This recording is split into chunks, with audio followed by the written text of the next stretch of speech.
Hola, ¿qué tal? Muy buenos días. Bienvenidos a Sucesos del Max TV Online con su espacio de entrevistas.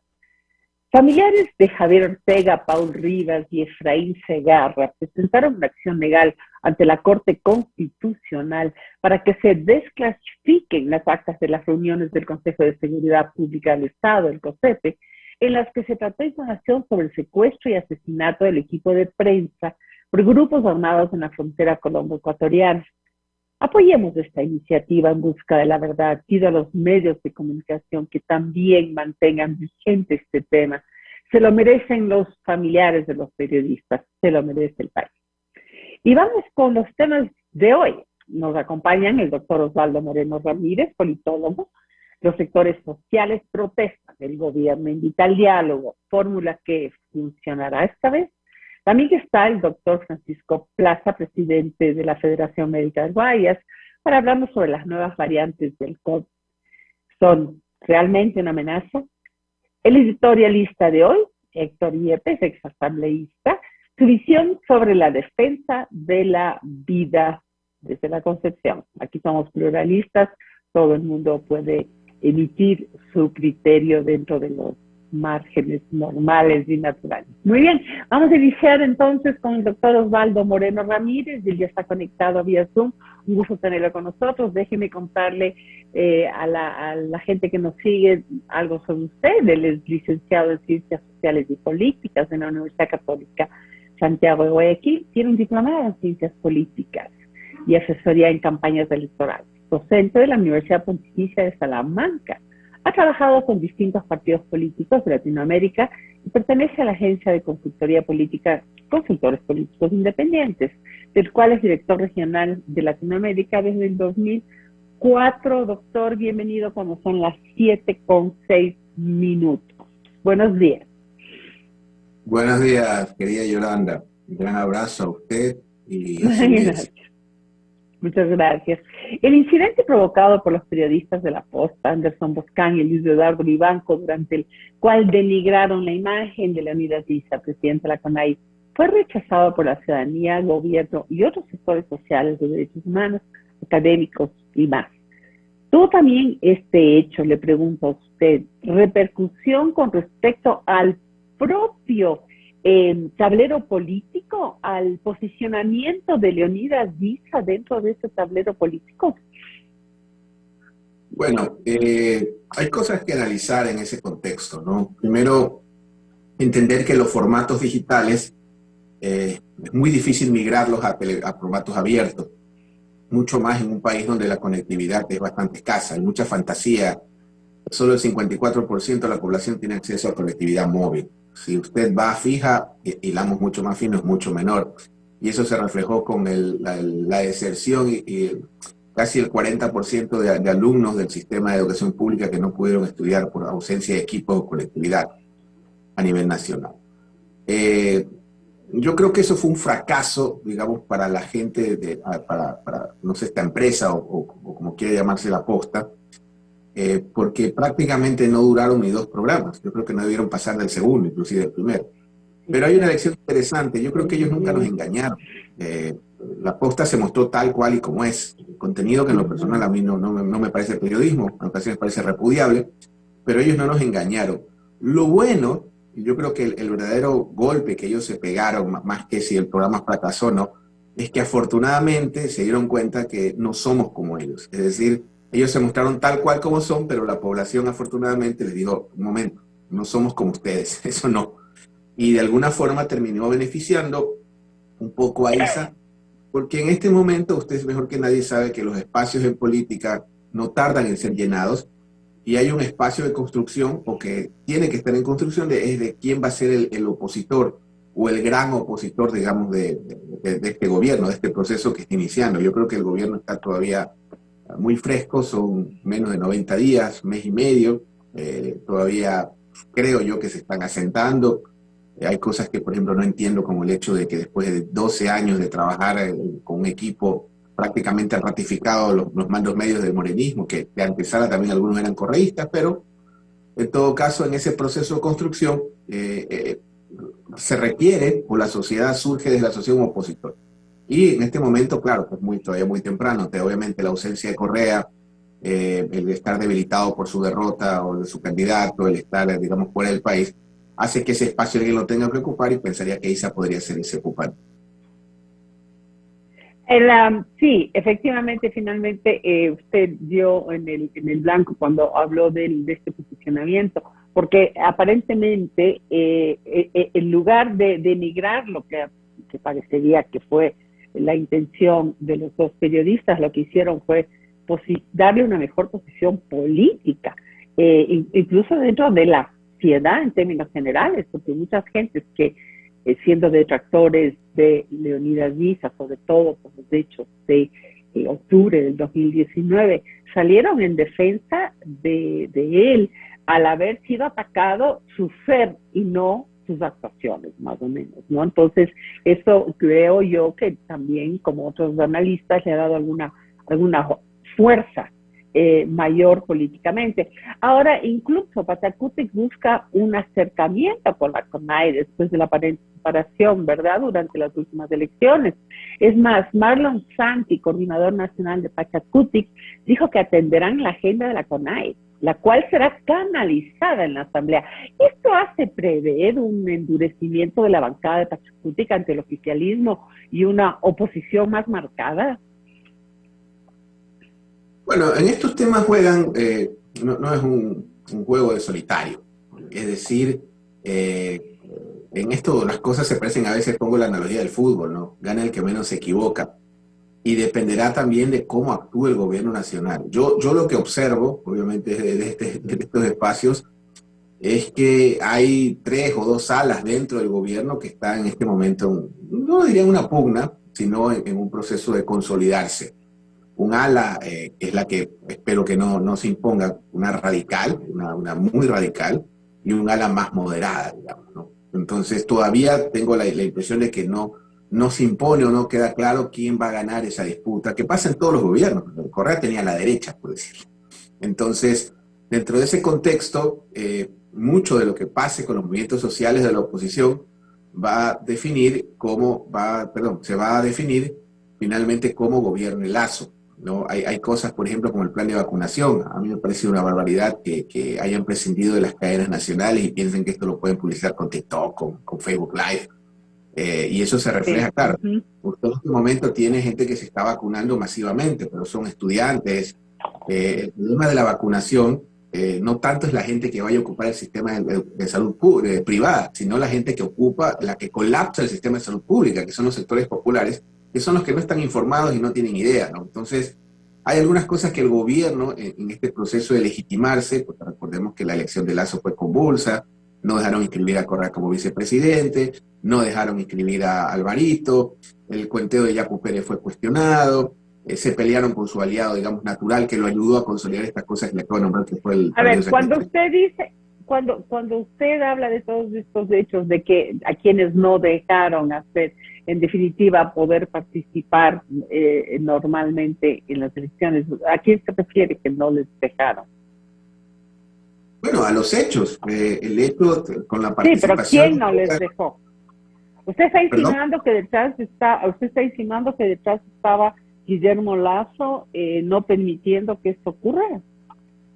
Yo estoy afirmando, no insinuando, que hubo hechos políticos, totalmente, hechos políticos que terminaron generando situaciones o un espacio más amplio para fortalecer esa candidatura. Y vamos a hablar en base a los hechos. La no inscripción de Correa como vicepresidente, por las razones que sean, esa sentencia express, la no inscripción de Alvarito, a pesar del Tribunal Contencioso emitió una sentencia para que se pueda inscribir.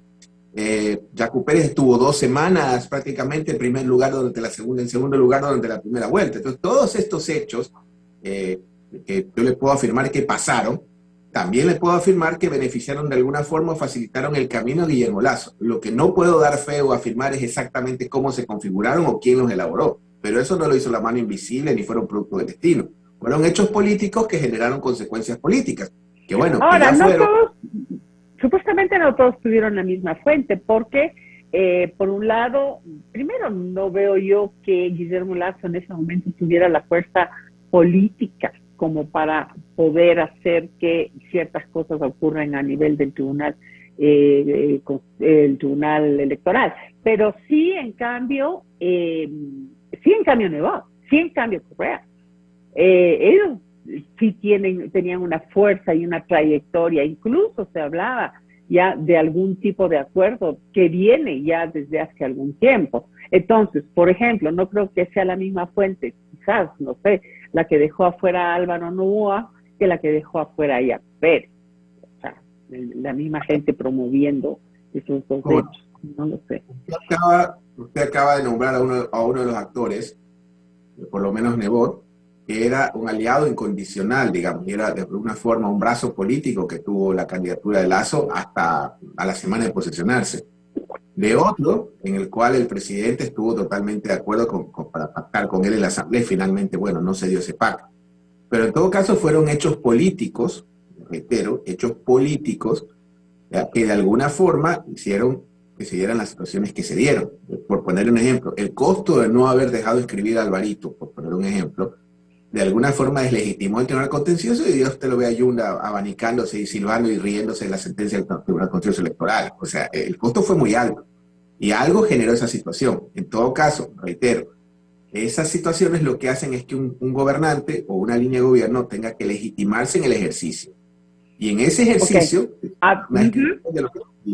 en ese ejercicio, obviamente, tendrán que consolidarse las fuerzas, tendrá que consolidarse el gobierno y finalmente, a diferencia de Correa, creo yo, Lasso no tiene la capacidad de poder elegir a sus opositores. Correa elegía a sus opositores, los construía. Así es. Y uno fue Guillermo Lasso, no sé si usted está de acuerdo. Por ejemplo.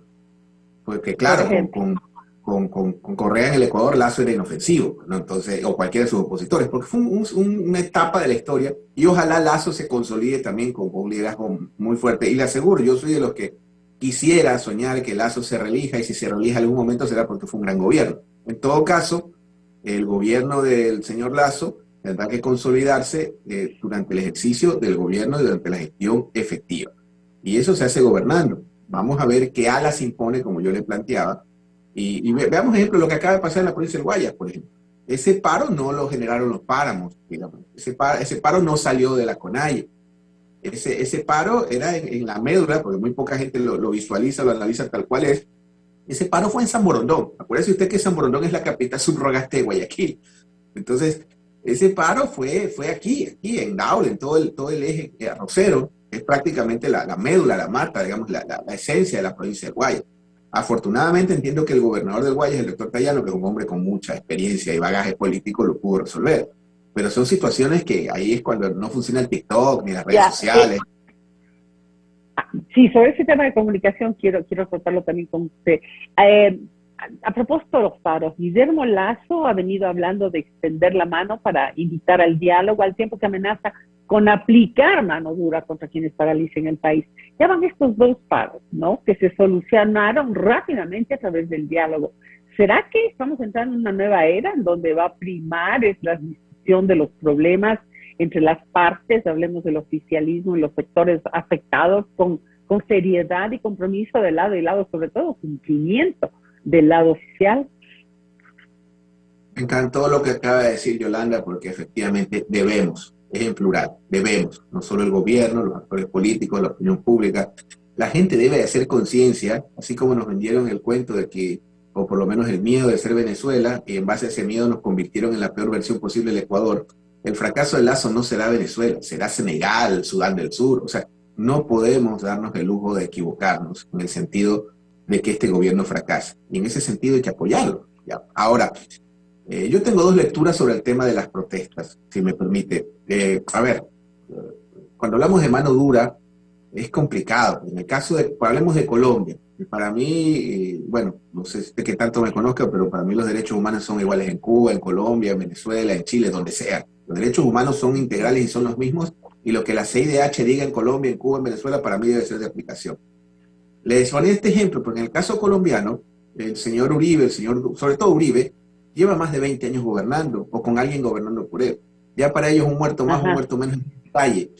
En cambio, estamos hablando de un proceso, en este caso en cabeza del presidente de la República, el señor Guillermo Lasso, que si pretenden prolongar este proyecto político en el tiempo, no van a poder tomar ese tipo de medidas. Claro, eso también depende de los otros actores. Y a buena hora, ojalá Pachacuti que entienda que ya están en una posición, porque no es lo mismo estar desde las calles o estar gobernando.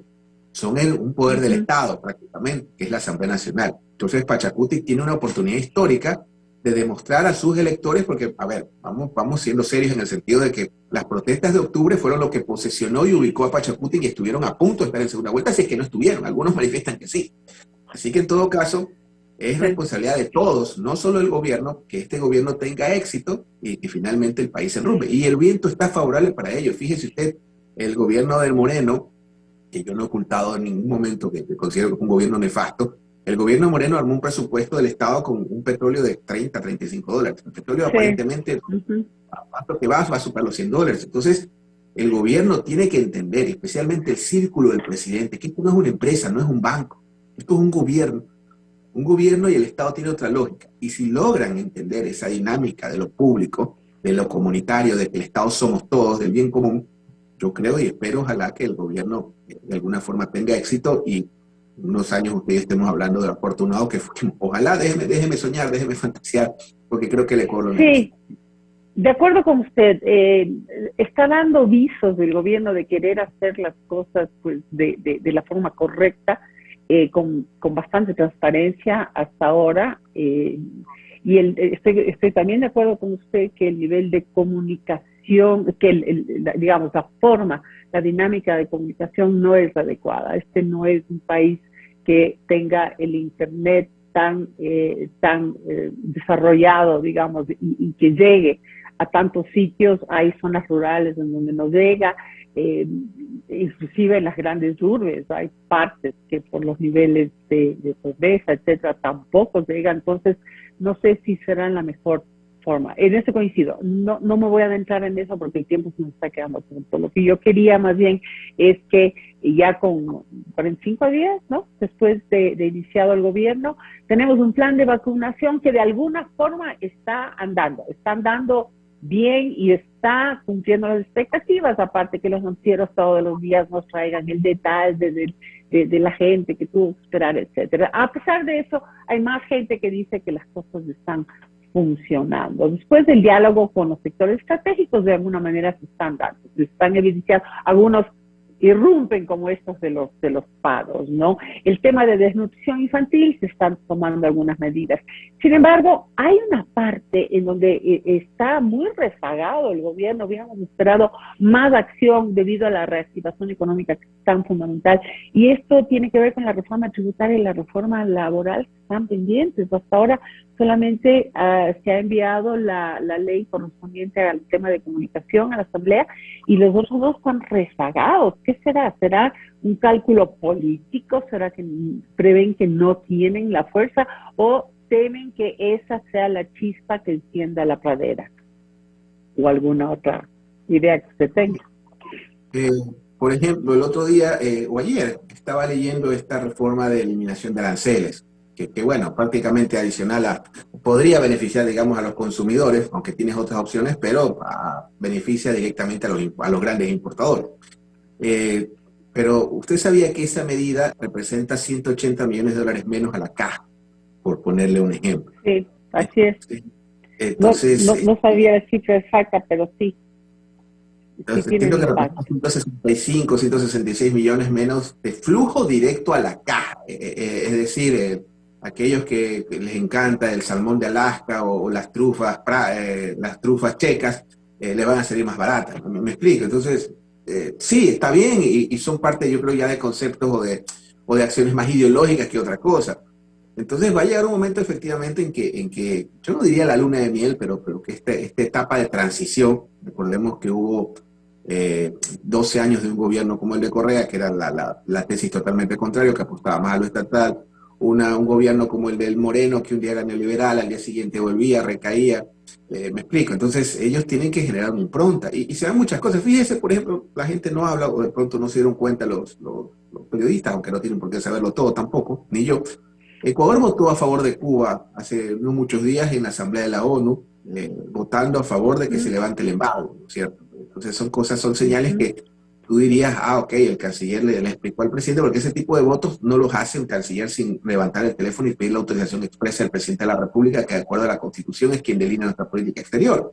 Entonces, ese tipo de situaciones uno podrías decir, bueno, entonces Lasso ya entendió el concepto de mundo multilateral, pero son situaciones o son señales, digamos, que me dan a mí entender de que el gobierno está en un proceso de construcción y que, como yo le planteaba, todavía no se define cuál ala se va a imponer. Si el ala radical, que espero que no, que no se imponga, o el ala un poco más moderada, donde hay gente muy valiosa. Yo pensaría, le podría poner un nombre, por ejemplo, May Montaño me parece que es una mujer con una visión social muy amplia, no solo de lo empírico, sino sobre todo de su formación.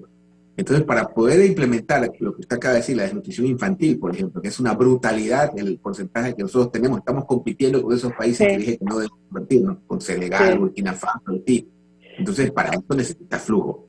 Y la forma de tener flujos, o sea, porque no es ciencia, esto ya no es Marx, Adam Smith, Hayek, Gramsci, esto es un tema de realidad. Y el flujo de la caja, desde lo público, viene desde el cobro de los impuestos. Si usted me pregunta, yo soy de la tesis de que no hay que inventarse un impuesto más, sino cobrar con precisión los que ya existen.